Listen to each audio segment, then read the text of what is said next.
Hello friends, in this video I'm just going to explain if you are facing this error on your PS5 console CE-107876-9. So can't connect to your network, which means you recently changed your password of your Wi-Fi connections. So you might be getting this error. In order to resolve this issue, right, you can do it in two ways. So give OK and go to settings.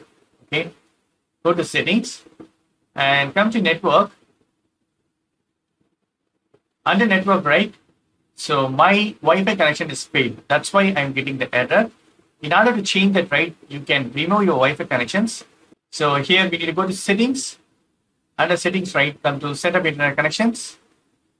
So this is failed, right? So select this Wi-Fi connections. You will be disconnected from this network. So giving OK. Again, you can reconnect it. So I'm going to remove it. Now choose the Wi-Fi connections and press options. Options. So here you can see this delete. Just reconnect it after deletion. So I'm going to delete it first. The internet connection setting will be deleted. Giving OK. So now again it will be available in the networks found. Now I'm going to select it, pressing X.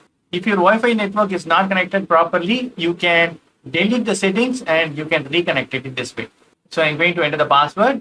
So password is entered, pressing R2, then giving OK. This time it should be connected successfully because I have provided the right password. So now it's successfully connected. So this is the way you can fix the issue, or you can delete the existing Wi-Fi network on your PS5 console. That's it, friends. Hope this video is very much helpful. Thank you so much for watching. Please put a comments and feedbacks in my forms. Thank you. Bye, friends, and take care.